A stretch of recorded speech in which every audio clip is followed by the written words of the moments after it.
तो भाई अभी तक तुमने देखा कि पोटेंशियल एनर्जी लिखते कैसे हैं, ठीक है। लेकिन अब हम देखेंगे ग्रेविटेशनल पोटेंशियल एनर्जी, वो भी किसकी वजह से, अर्थ की वजह से।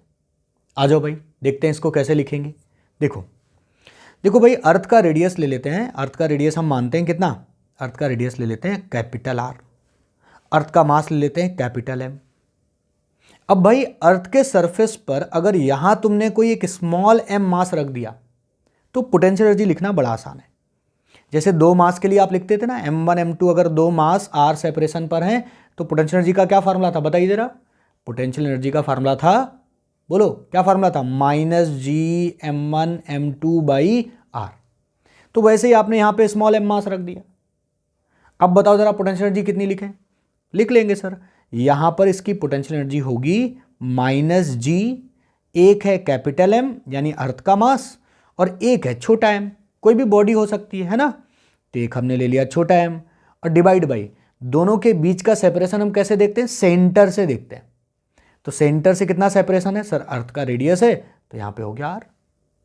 बिल्कुल सिंपल है। अर्थ के सरफेस पर अगर कोई बॉडी रखी है तो उसकी पोटेंशियल एनर्जी ये होगी सर। अगर मान लो कोई हाइट पर रखी है, थोड़ा यहां पर कहीं बॉडी रखी है, h हाइट ऊपर बॉडी रखी है, इसकी पोटेंशियल एनर्जी कितनी होगी, इसकी भी पोटेंशियल एनर्जी आराम से लिख देंगे। h हाइट वाले की पोटेंशियल एनर्जी होगी -g capital M small M. अब बताओ जरा सेंटर से सेपरेशन कितना है सर, सेंटर से सेपरेशन है r प्लस h, तो ये हो गया r प्लस h। ये लो सर। सर कहीं पर भी आप मुझसे इस मास को रख दोगे है ना, इससे h हाइट ऊपर रख दिया तो भी हमने लिख दिया, सरफेस पे लिख दिया तो भी हमने लिख दिया। बेसिक पता चल गया मुझे कि कैसे लिखना है सर, है ना। ये लो सर, हम सीख गए बेसिक कैसे मेरे को लिखना है पोटेंशियल एनर्जी। बहुत आसान है, ठीक है।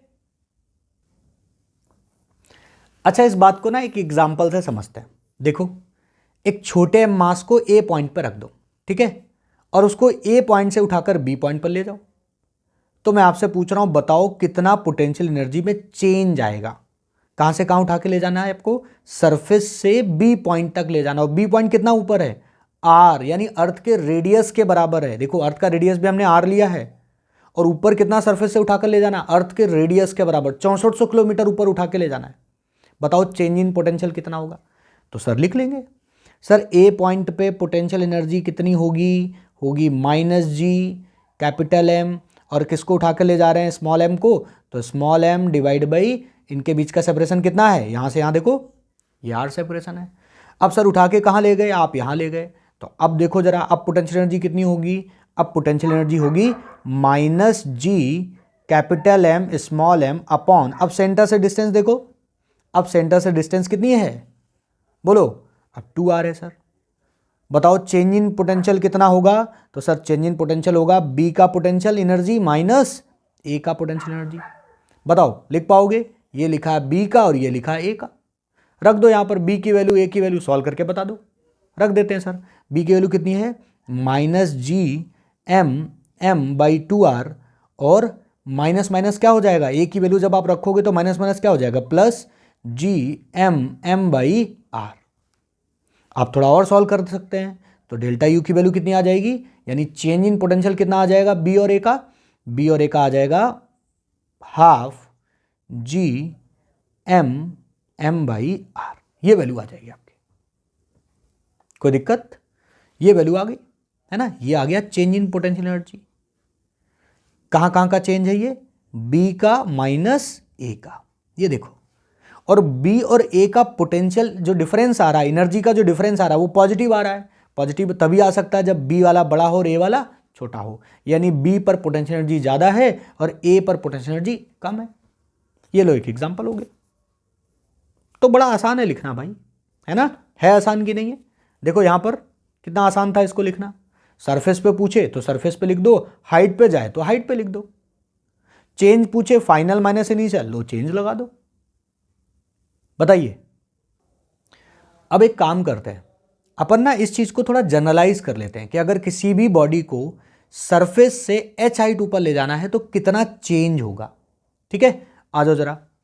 चेंज इन पोटेंशियल एनर्जी चाहिए जब आप बॉडी को सरफेस से उठाएं और कितनी हाइट पे ले जाएं, h हाइट पे।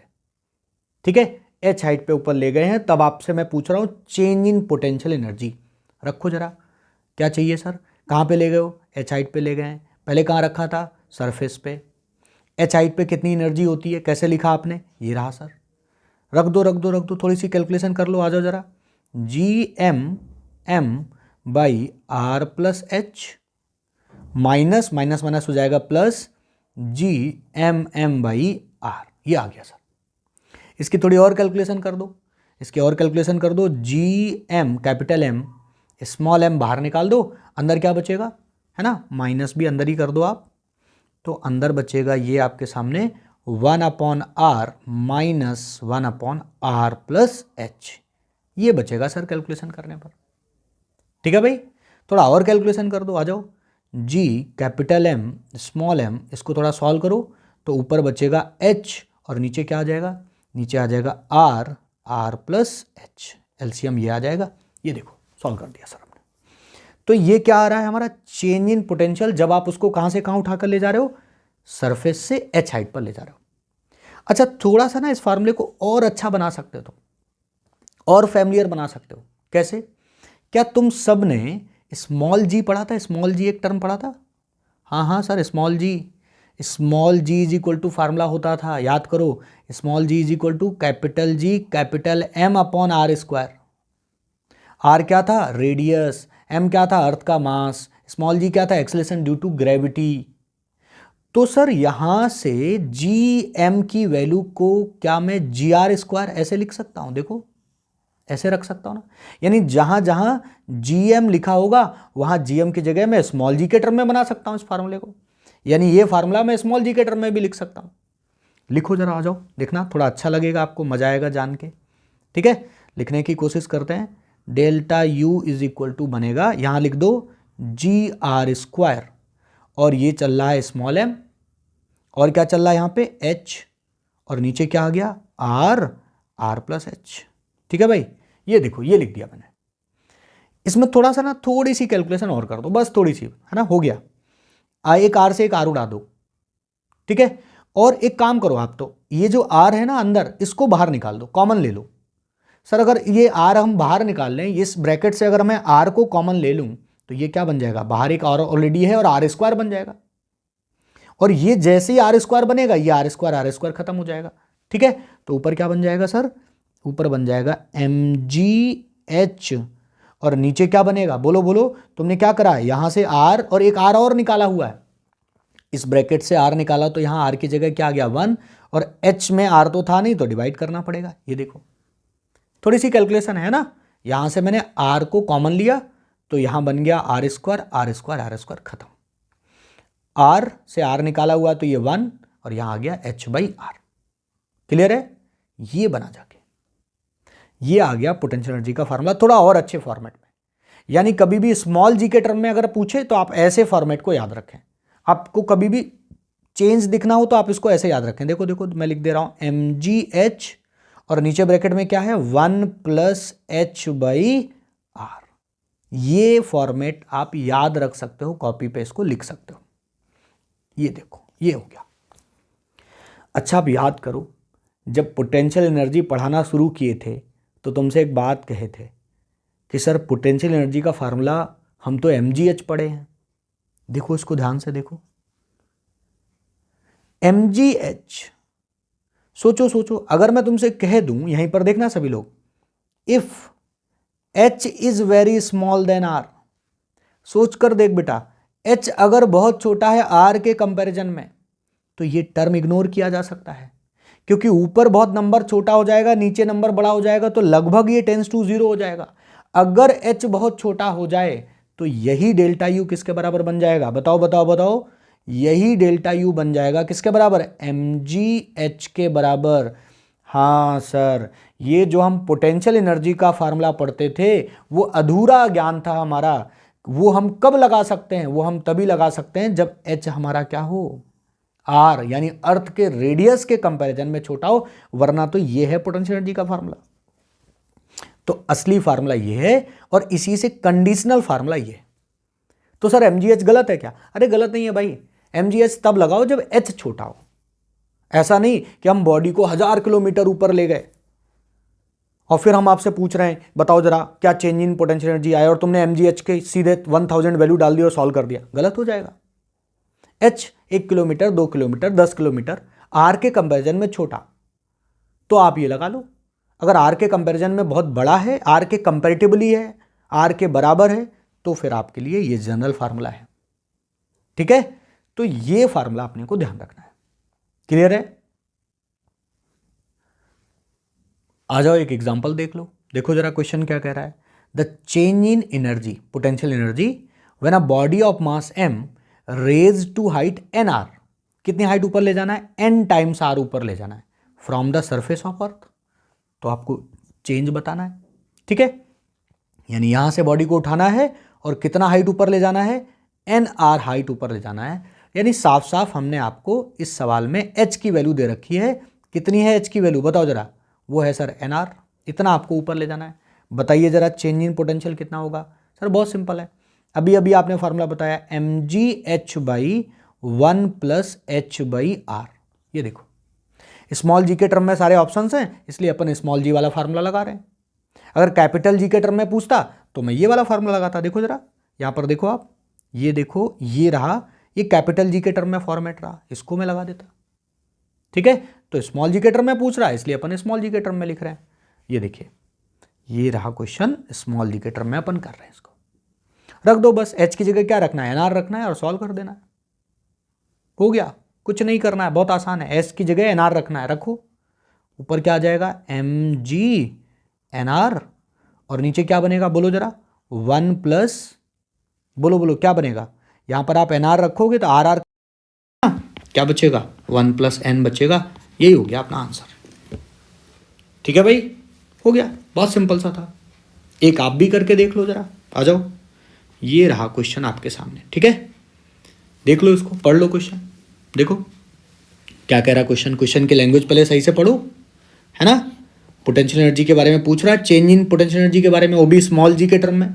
कर दो, कर दो, करके बता दो भाई कमेंट बॉक्स में कौन सा ऑप्शन करेक्ट है। ठीक है, बताओ, इंतजार रहेगा। ले लो इसका स्क्रीनशॉट और करो, और करके आप कमेंट बॉक्स में जवाब जरूर दो। अभी करो, अभी, है ना। ठीक है, तो आगे हम लोग कवर करेंगे problems based on conservation of energy. Sir ये कंजर्वेशन ऑफ एनर्जी कहाँ लगा सकते हैं हम? याद करो, वर्क पावर एनर्जी में पढ़ा था ये। Conservation energy, conservation of energy आप वहीं लगा सकते हो जहां पर केवल और केवल कंजर्वेटिव फोर्सेस वर्क करें, और ग्रेविटेशनल फोर्स तो कंजर्वेटिव है। इसका मतलब यहां पर कंजर्वेशन ऑफ एनर्जी आराम से लगाओ, धूमधाम से, कोई दिक्कत नहीं, है ना। मैकेनिकल एनर्जी के अंदर क्या आता है? काइनेटिक एनर्जी और पोटेंशियल एनर्जी। पोटेंशियल एनर्जी तो अभी हमने पहले आपको सिखाया है। काइनेटिक एनर्जी लिखना आता है। काइनेटिक एनर्जी बताओ, एम मास की बॉल अगर मेरे को, ये देखो, अगर एम मास की बॉल को मैं वी वेलोसिटी से फेंकूं तो काइनेटिक एनर्जी क्या होती है? Half M V square. तो आराम से अपन यहां हर जगह क्या लगा पाएंगे? Conservation of energy.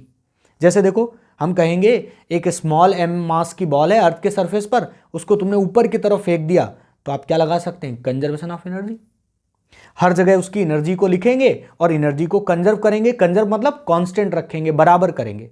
आज जरा आपको करके बताता हूं कि भाई अगर बॉल अगर उछालनी हो तो कैसे लिखना कंजर्वेशन ऑफ एनर्जी। ठीक है, क्या तरीका होगा कंजर्वेशन ऑफ एनर्जी लिखने का? आ जाओ, देखो देखो भाई, अगर बॉल को अर्थ सरफेस से उछालना है तो बॉल को कुछ वेलोसिटी देनी पड़ेगी, और बॉल का मास कितना है? Small M. तो बॉल के पास होगी सर काइनेटिक एनर्जी। कितनी होगी kinetic energy? Half M B square. बहुत आसान है। और बॉल के पास पोटेंशियल एनर्जी भी होगी, अर्थ के सरफेस पर रखी है, और अगर कोई स्मॉल एम मास अर्थ के सरफेस पर है तो उसकी पोटेंशियल एनर्जी लिखना मैंने आपको सिखाया।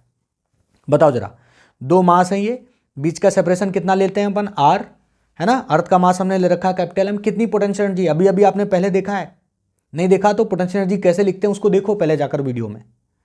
तो कैसे लिखोगे सरफेस पर पोटेंशियल एनर्जी? सरफेस पर पोटेंशियल एनर्जी लिखना तो बड़ा आसान है सर। पोटेंशियल एनर्जी कितना होगा?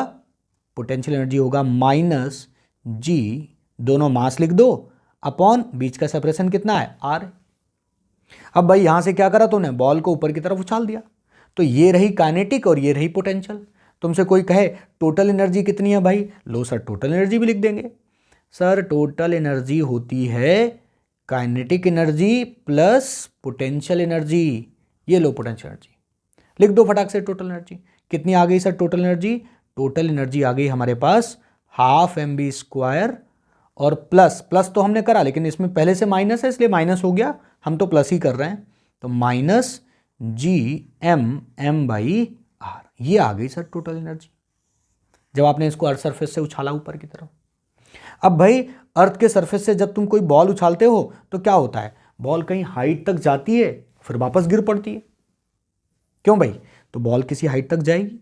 ये देखो बॉल किसी हाइट तक गई, मान लो बॉल उछलते उछलते ऊपर की तरफ जाते जाते h हाइट तक गई। कितनी हाइट तक गई? h हाइट तक गई, और वहां जाकर उस बॉल की वेलोसिटी क्या हो गई? 0। बस वहीं तक पहुंची, वही मैक्सिमम पॉइंट था उसका, तो यहां उसकी वेलोसिटी क्या हो गई? 0। चलो अच्छा, इस A लोकेशन पर तो तुमने ये सारी एनर्जी लिख ली है, ये सारी एनर्जी तो तुमने यहां के लिए लिखी है ना। सोचो जब बॉल अपने मैक्सिमम पॉइंट पर गई B पॉइंट पर, तब भी तो तुम सारी एनर्जी लिख लोगे। बताओ उस समय टोटल एनर्जी कितनी होगी? सर उस समय टोटल एनर्जी में काइनेटिक एनर्जी तो होगी नहीं क्योंकि वेलोसिटी 0 है, तो काइनेटिक एनर्जी उस समय हो गई 0। हाँ पोटेंशियल एनर्जी जरूर होगी क्योंकि अर्थ के फील्ड में ही हो आप, तभी तो वापस आ रहे हो। तो सर पोटेंशियल एनर्जी कितनी होगी? पोटेंशियल एनर्जी लिख देंगे सर -G_M_m। अब बताओ जरा सेंटर से कितना डिस्टेंस है जब आप B पॉइंट पर होगे? तो सर सेंटर से डिस्टेंस है r+h। ये आ गई सर टोटल एनर्जी। पहले की टोटल एनर्जी, बाद की टोटल एनर्जी, और कंजर्वेशन ऑफ एनर्जी क्या कहता है कि जो टोटल एनर्जी है वो कंजर्व रहेंगी, यानी आपको पहले की एनर्जी और बाद की एनर्जी को क्या कर देना है? बराबर कर देना है। और बस यही कैलकुलेशन है। कोई भी क्वेश्चन आए, बॉल को मैं ऊपर उछालूं, बॉल को मैं ऊपर से नीचे ड्रॉप करूं, बस आपको क्या करना है? 2 पॉइंट पर एनर्जी लिखनी है और उस एनर्जी को क्या करना है? आपस में बराबर कर देना है। यही है कंजर्वेशन ऑफ एनर्जी। अब इसमें वेलोसिटी पूछा जा सकता है, हाइट पूछी जा सकती है, कुछ भी पूछ सकता है क्वेश्चन। जनरल फॉर्मेट अपने को समझ आ गया, बस बताइए आया कि नहीं आया? यही है कंजर्वेशन ऑफ एनर्जी। ठीक है भाई। अब मान लो आप जिद कर लो कि नहीं नहीं सर आप तो कैलकुलेट करो, आप तो मुझे ना वेलोसिटी की वैल्यू बताओ। तो भाई वेलोसिटी की वैल्यू बता दूंगा मैं। कैसे कैसे देखो जरा, क्या करूंगा? ½ mv² -Gmm/r, ये यानी बाद वाली पहले पूरी एनर्जी और बाद वाली जो भी एनर्जी है उनको बराबर कर देंगे। ठीक है, इज इक्वल टू क्या लिखेंगे? -Gmm/r+h, ऐसे लिख देंगे। बताइए सर यहां पर इस ½ mv² को यहीं रखिए, इस टर्म को उधर उठाकर ले जाइए तो क्या बन जाएगा? क्या बनेगा? इस वाले टर्म को उठाकर उधर ले जाओ तो प्लस का आ जाएगा, है ना। और Gmm को बाहर निकाल दो, कॉमन ले लो। डायरेक्ट देखना, एक स्टेप गायब करके कर रहा हूं। Gm को बाहर निकालो, अंदर क्या बचेगा? 1/r, जो इस वाले टर्म से आया होगा, और ये माइनस का, तो अंदर आया -1/r+h, ये बना जाके। ठीक है, इसको थोड़ा और भी सॉल्व करके लिख सकते हो। आप चाहो तो यहां m को खत्म कर दो। ये देखो, आप v² की वैल्यू लिखना चाहो तो v² की वैल्यू ऐसे लिख दो 2gm, और अंदर क्या बचा? थोड़ा अंदर और सॉल्व करो तो अंदर एलसीएम क्या आएगा? r+h, एलसीएम आ गया तो नीचे आ गया r+h, और ऊपर पता केवल क्या बचा? केवल और केवल h बचा। ठीक है, तो ये आ गई सर वेलोसिटी। तुम चाहो तो इसको और थोड़ा सॉल्व करके लिख लो, तुम्हारी मर्जी। ठीक है, बाद बाकी ऐसे ही आप रूट यहां से स्क्वायर हटाकर यहां रूट लगाकर लिख दो, आंसर हो गया। h की वैल्यू अब क्वेश्चन में दी होगी, आपको वेलोसिटी निकालनी।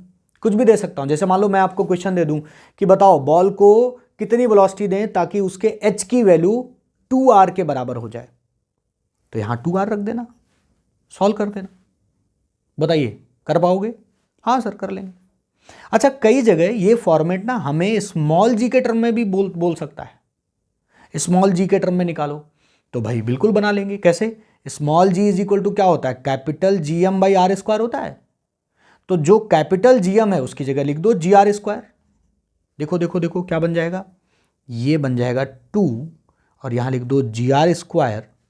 ठीक है, h तो ऑलरेडी चल ही रहा है अपने पास, और नीचे क्या चल रहा है? नीचे चल रहा है r+h। अच्छा, इसको भी थोड़ा सही से लिखो। देखो, इससे आप एक काम करो, r को कॉमन ले लो, तो एक r पहले से तो r², और अंदर क्या बन जाएगा? 1+h/r। देखना थोड़ा और अच्छा फॉर्मेट बनेगा। ये देखो, ये देखो, यहाँ आर था, आर ये भी तुमने बाहर निकाल लिया, तो यहाँ क्या बन गया, आर स्क्वायर बन गया। ऐसा करने से फायदा क्या हुआ, फायदा ये हुआ कि आर स्क्वायर खत्म। लो सर, एक बढ़िया सा फार्मूला आ गया आपके सामने। क्या आ गया बोलो, 2GH, और नीचे क्या चल रहा है, 1+H/R, ये चल रहा सर। और अगर मेरे को केवल V की वैल्यू चाहिए तो V is equal to under root लगाकर लिख दो। क्या लिख दो, 2GH डिवाइड बाई क्या आ गया, 1+H/R। ये देखो, ये बना जाके अपना कंप्लीट फार्मूला। थोड़ी सी कैलकुलेशन हो गई ना, हाँ थोड़ा सा कैलकुलेट कर दिया अपने। तो भाई ऐसे निकालते हैं अपन वेलोसिटी, बहुत सिंपल सी बात है, देखो, है ना। अच्छा मान लो मैं तुमसे कह दूं कि मेरे को बॉल उछालनी है बट एच बहुत बड़ा नहीं लेना है, मतलब अर्थ के बहुत ऊपर नहीं ले जाना है, तो सर अगर एच बहुत छोटा है आर के कंपैरिजन में तो ये वाला टर्म इग्नोर्ड। तो बताओ वी की वैल्यू कितनी आ जाएगी, वी की वैल्यू आ जाएगी 2GH। काइनेमेटिक्स में यही पढ़ते थे तुम, याद करो, शायद तुमने याद भी किया हो। एच हाइट उछालने के लिए कितनी वेलोसिटी देनी पड़ती थी, √2GH। और वो पूरी काइनेमेटिक्स में हाइट कभी अर्थ के रेडियस के जैसा कंपेरेबल नहीं होता था, छोटा हाइट होता था। ये रहा असली फार्मूला। बोलो क्लियर है ना, बिल्कुल बढ़िया, ये फार्मूला याद कर लो, ठीक है। स्मॉल जी के टर्म में, कैपिटल जी के टर्म में चाहिए तब तो ये है, तब तो कोई दिक्कत ही नहीं।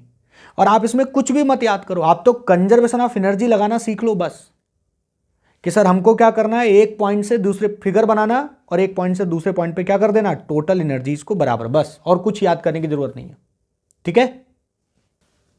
एक क्वेश्चन देख लो, देखो जरा क्या कह रहा है, a particle is projected vertically upward from the surface of earth with this speed. यानी यहां से आपने एक पार्टिकल को प्रोजेक्ट किया और उसकी स्पीड हमने दे रखी है ऑलरेडी आपको, ठीक है भाई। आगे क्या कह रहा है, आर क्या है, आर तो रेडियस है, जी एक्सेलेरेशन ड्यू टू ग्रेविटी है, आपको क्या बताना है, मैक्सिमम हाइट बतानी है जितने की वो ऊपर जाएगा।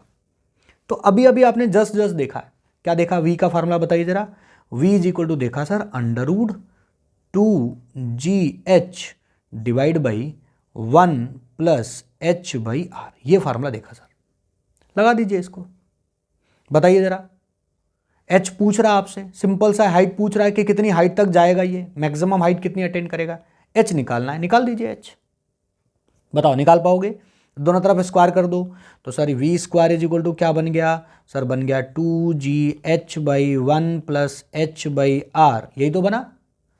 V² की वैल्यू कितनी है देखो जरा, V की वैल्यू रख दो, तो सर V की वैल्यू है 3, बोलो बोलो क्या है, V² की वैल्यू बनेगा 3/2GR।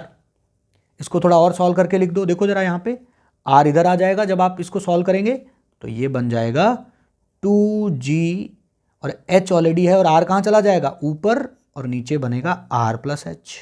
ये देखिए, ये देखिए, इसको मैंने क्या करा, R यहाँ आया नीचे, तो ये R आ गया R+H, और ये R ऊपर चला गया, बस काटापीटी कर दो। ये देखो जी आर उड़ा दो, देखो देखो उड़ा देते हैं, चलो ये हमने जी आर उड़ा दिया। थोड़ी सी कैलकुलेशन है, कर लीजिए, इतनी तो कैलकुलेशन करनी पड़ेगी। इधर क्या आएगा, 3R + 3H आएगा, क्रॉस प्रोडक्ट में उधर कितना आएगा, उधर आएगा 4H, तो H की वैल्यू किसके बराबर आ गई, 3R के बराबर आ गई। ये लो सर, हमने कैलकुलेशन कर दी, ठीक है, ये रही आपके सामने कैलकुलेशन। तो अगर फार्मूला भी याद रह जाए तो अच्छी बात है ना। अब आपकी बारी है, हमने आपको कॉन्सेप्ट बता दिया, फार्मूला बता दिया, अब आप करो जरा। देखो एक क्वेश्चन अब आपको करना है, क्या कह रहा है question, a body of small M mass start falling from the 2R, यानी अर्थ के सरफेस से कितना ऊपर है, 2R ऊपर है। ये देखो, ये सेपरेशन 2R दिया, यहां से बॉडी फॉल कर रही है, फॉल कर रही है तो उसकी वेलोसिटी क्या होगी, 0, काइनेटिक एनर्जी क्या होगी, 0, बट पोटेंशियल एनर्जी होगी उसके पास। अच्छा sir, when it what is it kinetic energy when it has fallen to a distance R, यानी जब वो R डिस्टेंस फॉल कर जाएगा तब उसकी काइनेटिक एनर्जी बतानी है अपने को। बता पाओगे, बताओ जरा, करो, ट्राई करो, ठीक है। स्क्रीनशॉट ले लो, ट्राई करो आराम से, आपका सवाल है, लो स्क्रीनशॉट लो, फिर एक सवाल और देता हूं, ले लो, ठीक है। देखो जरा एक क्वेश्चन और देख लो, ये भी आपको काम करना है, पढ़ लो question. A body is projected vertically upward with this speed. बताओ जरा कितनी हाइट अटेन करेगा, वो आपको बताना है इसमें। तो ऐसा क्वेश्चन मैंने एक करा है, आप भी एक कर दीजिए और इस क्वेश्चन का आंसर कमेंट बॉक्स में डाल दीजिए कि ABCD में कौन सा तुम्हारा मैच किया। अगर तुमने वीडियो सही से देखा है, कॉन्सेप्ट समझा है, तो तुम्हारा जरूर आंसर आ जाएगा। कर दो, करो फटाक से इस क्वेश्चन को करो, ठीक है।